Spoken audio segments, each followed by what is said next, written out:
ക്യാൻസറിനെ കുറിച്ചിട്ട് ഒരുപാട് സംശയങ്ങളുണ്ട് ആൾക്കാർക്ക്. അതായത് നമ്മൾ വീട്ടിൽ ഉപയോഗിക്കുന്ന ഓവൻ, മൈക്രോവേവ് ഓവൻ, അതുപോലെയുള്ള നമ്മുടെ എയർ ഫ്രയർ, അപ്പോൾ ഇതൊക്കെ യൂസ് ചെയ്യുന്നത് കൊണ്ട് ഇത് ക്യാൻസറിന് കാരണമാവുന്നൊക്കെ ഒരുപാട് ആൾക്കാർ പറയുന്നുണ്ട്. അപ്പോൾ ശരിക്കും ഇത് ശരിയാണോ?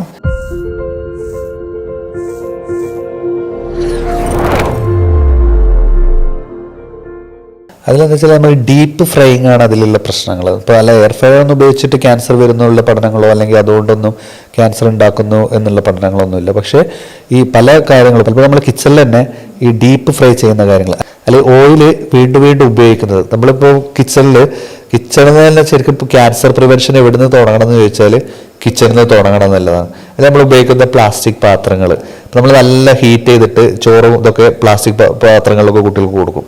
അപ്പോൾ അത്തരം പ്ലാസ്റ്റിക്കുകൾ കോൺസ്റ്റന്റ് യൂസ്, എപ്പോഴെങ്കിലും 1-2 പ്രാവശ്യം ഉപയോഗിച്ചോണ്ടോ അല്ലെങ്കിൽ നമ്മൾ വീട്ടിൽ എപ്പോഴും ഉപയോഗിച്ചോണ്ടോ അല്ല, ഇത് സ്ഥിരമായിട്ട് അത് ഉപയോഗിക്കുമ്പോൾ മേ ബി അതൊരു ക്യാൻസറസ്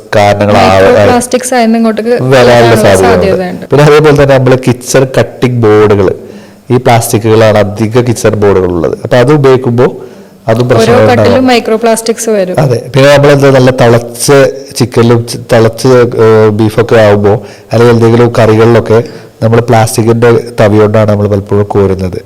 അതും ഈ ഹീറ്റ് ആകുമ്പോൾ പ്രശ്നങ്ങൾ ഉണ്ടാവാനുള്ള സാധ്യതയുണ്ട്. അതുപോലെ തന്നെ ഈ ടെഫ്ലോൺ കോട്ടിംഗ് ഉള്ള പാത്രങ്ങൾ, നമ്മൾ നോൺ സ്റ്റിക് പാത്രങ്ങളൊക്കെ പല വീട്ടിൽ ചെന്ന് നമുക്ക് കാണാം ഇളകി പറഞ്ഞ് പോരാറായിട്ടുണ്ടാവും. പക്ഷേ സ്ത്രീകളുടെ ഒരു സ്വഭാവം പലപ്പോഴും അത് ഒഴിവാക്കാൻ അവർക്ക് തോന്നില്ല, അവർ വീണ്ടും വീണ്ടും ഉപയോഗിച്ചുകൊണ്ടിരിക്കും. അത് ഗുണത്തേക്കാളേറെ ദോഷം. ശരിക്കും ടെഫ്ലോൺ നമ്മൾ അധികം കോൺസ്റ്റന്റ് ആയിട്ട് ഉപയോഗിക്കരുത്. അതെ, അത് കോമൺ ആയിട്ട് എല്ലാവരും ചോദിക്കുന്ന ഒരു ചോദ്യമാണ്, നോൺ സ്റ്റിക് പാത്രങ്ങൾ ഉപയോഗിച്ചാൽ ക്യാൻസർ വരുമോ? അപ്പോൾ അവിടെ നമുക്ക് മനസ്സിലാക്കാൻ പറ്റുന്നത് അതിന്റെ കോട്ടിങ്ങിൽ ഇളക്കമൊന്നും സംഭവിച്ചിട്ടില്ലെങ്കിൽ അത് സോഫാർ അത് സേഫ് ആണ്. അതെ, അതെങ്കിലും അത് ഹൈ ഹീറ്റിലേക്ക് പോവുകയാണെങ്കിൽ അതും നല്ല ഡീപ്പ് ഫ്രൈയിങ്ങിലേക്കും ഹൈ ഹീറ്റ് ആയിട്ട് കുറേ കോൺസെപ്റ്റ്. നമ്മൾ ഈ രാവിലെയൊക്കെ അപ്പം ചൂടാൻ അല്ലെങ്കിൽ പത്തിരി ചൂടാനൊക്കെ കുറേ സമയം ഇത് ഓൺ ചെയ്ത് വെക്കും. അപ്പോൾ അത്രയും ഹീറ്റ് നമ്മൾ പെട്ടെന്നല്ലേ ഹൈ ഫ്ലെയിമിൽ, ലോ ഫ്ലെയിമിൽ ഒന്ന് കുറച്ച് സമയം ഉപയോഗിച്ച പ്രശ്നം. പക്ഷേ ഹൈ ഫ്ലെയിമിലേക്ക് ഇത് പോകുമ്പോൾ അതിൽ നിന്ന് പ്രശ്നങ്ങൾ ഉണ്ടാവാൻ സാധ്യതയുണ്ടോ എന്നുള്ള കാര്യങ്ങളും പറയാറുണ്ട്. അപ്പം അതൊന്ന് നമ്മുടെ കിച്ചണിൽ തന്നെ തുടക്കത്തിൽ തന്നെ ഏറ്റവും ശ്രദ്ധിക്കേണ്ട കാര്യമാണത്.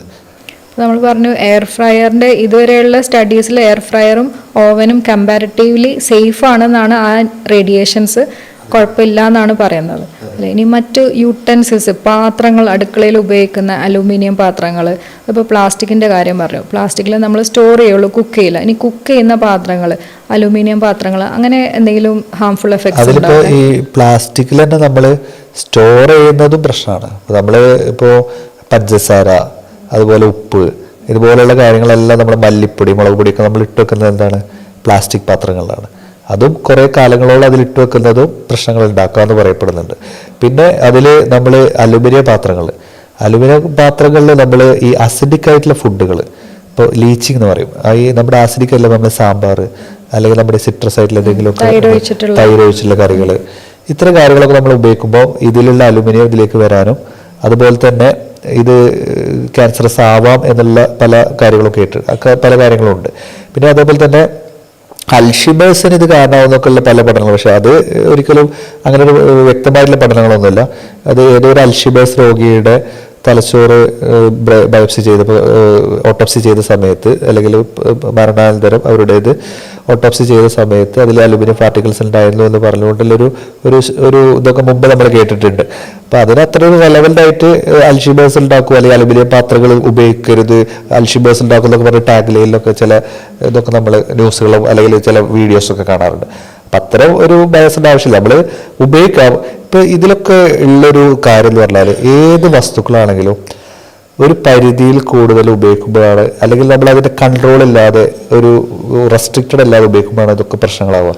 ഇതെല്ലാം മനുഷ്യന് ഉപയോഗിക്കാവുന്ന കാര്യങ്ങൾ, പക്ഷേ റെസ്ട്രിക്ഷൻ ഇല്ലാതെ അമിതമായിട്ട് ഇത്തരം കാര്യം അല്ലെങ്കിൽ ശ്രദ്ധിക്കാതെ ഇതിലെ ഹെൽത്ത് ഹസാർഡ്സ് അറിയാതെ ഉപയോഗിക്കുമ്പോഴാണ് ഇതിലെ പ്രശ്നങ്ങൾ എന്നുള്ളതാണ് നമ്മൾ തിരിച്ചറിയേണ്ടത്. പ്ലാസ്റ്റിക് ബോട്ടിലിൻ്റെ കാര്യം പറഞ്ഞപ്പോൾ നമ്മൾ പ്ലാസ്റ്റിക് ബോട്ടിൽ നമുക്ക് വെള്ളം നമുക്ക് അത് ഒഴിവാക്കാൻ പറ്റാത്ത, നമുക്ക് ഇപ്പോൾ യാത്രയിലൊക്കെ പോവുകയാണെങ്കിൽ നമുക്ക് ഏറ്റവും സേഫായിട്ട് വെള്ളം സ്റ്റോർ ചെയ്യാൻ പറ്റുന്നത് പ്ലാസ്റ്റിക്കിൽ തന്നെയാണ്. നമ്മൾ എത്രയൊക്കെ സ്റ്റീൽ ബോട്ടിൽസ് ഉപയോഗിച്ചാലും അവിടെ ഒരുപാട് ലീക്കിങ്ങും പ്രശ്നങ്ങളൊക്കെ. അപ്പോൾ പ്ലാസ്റ്റിക് ബോട്ടിലാണ് എപ്പോഴും എല്ലാവർക്കും കൺവീനിയൻ്റ് ആയിട്ടുള്ളത്. പക്ഷേ ഇവിടെ നമ്മൾ ശ്രദ്ധിക്കേണ്ടത്, വണ്ടിയിലൊക്കെ നമ്മൾ വണ്ടി ചൂടത്ത് വെച്ച ഒരു അവസ്ഥ ആകുമ്പം അവിടെ ഈ ബോട്ടിൽ ഹീറ്റ് ആവും. നമ്മളതുമല്ല, ഈ വെള്ളം ചിലപ്പോൾ മാസങ്ങളോളം വണ്ടിയിലിരിക്കും.